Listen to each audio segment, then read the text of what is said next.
What a world we live in, eh? After years of passively letting hedge funds manipulate the markets willy-nilly, we've seen some collective action from the good denizens of the internet. The collective buying power of Wall Street bets has taken GameStop to the moon after Wall Street proper overshorted the sputtering gaming company. But what does this all mean? How will it affect the world moving forward? Will Chad's dad be able to buy a second yacht after all is said and done? Let's talk about it. This is the top 10 scary GameStonk facts. Haha, stonks go burr. Coming in at number 10, we've got the White House is monitoring GME. Yep, just after a few days in the limelight, GameStop is officially being monitored by the White House. Forget any sort of stimulus or widespread watching of the market. Let's take the power of the highest office in America and make sure that the folks at home aren't making too much money off the backs of billionaires. White House Press Secretary Jen Psaki said on Wednesday that the Treasury Secretary was monitoring the situation. This came along with the statement that, "It's a good reminder though that the stock market isn't the only measure of the health of our economy. It doesn't reflect how middle and working class families are doing." Fair enough, but what does this monitoring mean? Will they step in? Are the hedge funds that are getting fried gonna get bailed out? Only time will tell. Coming in at number 9, we've got big media outlets are lost. Like in so many cases involving the chaos that is modern online living, the biggest and brightest of media outposts have no clue what to make of this. Depending on where you look, you can find stories saying that the GameStop stock situation is a result of Trumpism, white nationalism, 4chan antics, good old-fashioned business smarts, and just sheer luck. Is any of this true? Well, probably not, but you know, there always needs to be some sort of narrative to push to get those clicks and soothe the minds of the folks who don't like seeing stuff they aren't used to. Plus, it's easier to blame it on a bunch of different, potentially unrelated factors rather than folks seeing that there's a bunch of wealth being hoarded and that they just wanted some of it, and they went and they figured out a way to get it. In the coming days, who knows where the blame will fall and what stories could be cooked up? You know for sure there will be a big fallout though. Coming in at number 8, we've got Wall Street will want revenge. Not Wall Street Bets, the subreddit largely credited with causing this uproarious change in the market. I'm talking about the big money suits who would much rather see the market staying the way it is under their control. See, it's okay when they do it, but when somebody else does it, that's when there's a big stink.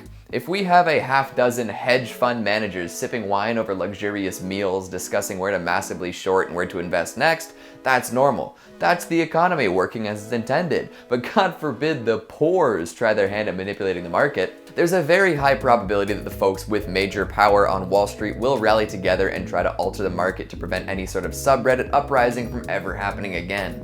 In doing so, they'll probably also leverage some pricey lawyers to see if there's anyone they can sue or otherwise run into the ground to provide an example of what happens when people mess with the status quo.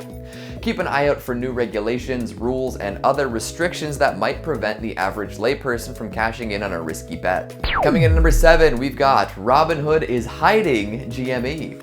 Speaking of preventing the average layperson from cashing in, Robinhood, the commission-free brokerage, has stepped up and restricted trading. Yep, after seeing the meteoric rise of GameStop and hearing rumors that other frequently shorted retailers might also be run up soon, Robinhood has shut down trading in specific shares. GameStop, AMC, Bed Bath & Beyond, and more have essentially been taken off the app for the time being. This stops hobbyist traders, folks who don't have money to pay for commissions, and anyone else not with a bigger brokerage from engaging in the market for the time being. So folks who would traditionally be buying and selling in huge amounts can continue to play the market, but smaller investors are locked out. What does that sound like to you? Robinhood claims to be protecting investors as the market is highly volatile at the moment. Like, no duh, it's highly volatile. This action has resulted in plenty of online blowback, with thousands of one-star reviews for Robinhood across many platforms flooding in. If gamers are good at one thing, it is massively torpedoing reviews of stuff they don't like. Coming in at number 6, we've got Wall Street Bets communications are limited. Personally, I have never posted on or perused the subreddit Wall Street Bets. However, I do know that it's quite popular, regularly making it to the front page in recent years. During the most chaotic part of the GameStonk scandal, the subreddit went private. This came after their official Discord server was banned. Is there a direct correlation between the scandal and these online communities being silenced? Well, maybe not as direct as you might think. See, with plenty of attention comes plenty of scrutiny.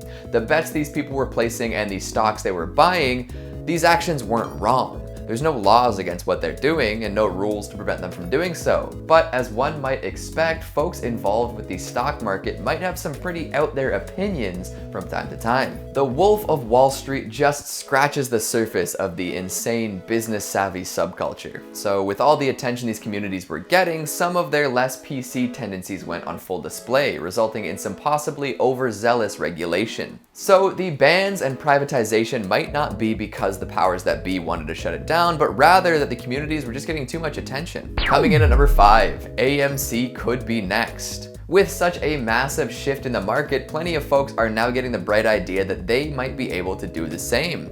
Like I mentioned before, Robinhood is doing its best to prevent the general trading of specific stocks. One in particular that's getting a lot of attention right now is AMC. Movie theaters have been experiencing some particularly tough times over the past year or so, with studios refusing to release big-time blockbusters and COVID regulations reducing the amount of butts in seats. This provided some Wall Street types with the opportunity to short AMC, similarly to what they did with GameStop.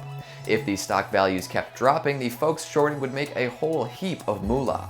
But the Wall Street's bets fiasco opened investors' eyes to the widespread short strategy, and now folks are driving up the value of said shorted stocks. AMC is going to the moon. At least that's what some people are saying. Coming in at number 4, this could change the market permanently. This newly popularized strategy of driving up widely shorted stocks is going to cause a lot of disruption. People who have never really had much trading power will have a lot of sway for a little while. But will this be the way things are from now on? Humans are very adaptable, so as more companies get pumped, more folks are going to catch on to what's happening. Maybe less people attempt major shorts in the future, or maybe more folks hop on the short train in order to create even more volatility. The stock market has always felt a bit like gambling, and with the way things are moving, this could become even more true than ever. Either that or the government steps in, backed by big spenders, and regulates the hell out of the market. Either way, big changes on the horizon. The cracks in our God, the economy's facade, are showing. Will the markets adjust and become more profitable for everyone? Or will they turtle and hoard the wealth at the top once more? Coming in at number 3, we've got senators got caught last year. Now with all this craziness going on, you would think that there's some sort of precedent, where people manipulate the market and then all sorts of stuff gets changed to prevent it from happening again or even continuing to happen. Well, get this. Last year, right before Corona became a big deal, a bunch of US senators decided to take some of the information they got at a closed Senate meeting and use it to make some big money. That's right, US senators participated in insider trading, violating the Stock Act, and profited off of private information. And information pertaining to COVID, no less. Were certain stocks shut out of the marketplaces? Did folks have public meltdowns? Did the White House announce that it would be monitoring the situation? Well, the answers might surprise you. It's sort of disturbing to see what people deem acceptable or ignorable when it comes from places of power now, isn't it? Coming in at number 2, GameStop is in flux. Watching the GME stock go crazy over the past little while has been absolutely fascinating. For days, it skyrocketed, outperforming expectations by leaps and bounds. Some folks saw their $50,000 investments turn into millions, but this kind of activity isn't sustainable. In fact, it is destined to drop, especially if folks decide to cash in at the top. As we speak, GameStop's stock value is dropping. From when I started writing this script to when I finished it, it went from 470 to just above 100 and then back up to around 235. So we'll see what happens today. It's going to be a wild ride from here, folks, especially if brokerages are limiting access to GameStop. So good luck to everyone involved. And finally at number 1, buying late is super risky. Because of the flux I just mentioned, it's worth stating that buying in now is a dangerous maneuver, especially if you're betting your last dollar on it. I get it, seeing all these rags to riches tales play out in real time with very little noticeable effort is attractive. If you turned $100 into $4,000, you could pay for a lot of bills. Get that gift for your partner, buy your mom a new phone. But jumping in when the prices are what they are could mean spending high and then being forced to sell low.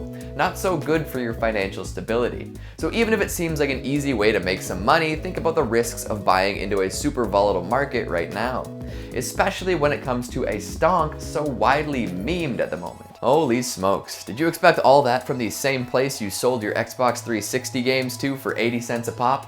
Who knew GameStop would have a renaissance based pretty much solely in the stock market? Even the PS5 craze couldn't boost their value. So what'd you think of the list? What's gonna happen next? Did you buy in early? Are you out looking for the next big trend? Make sure you let me know down in the comments. That's all the time we have for today. Thanks for watching, and I'll see you next time.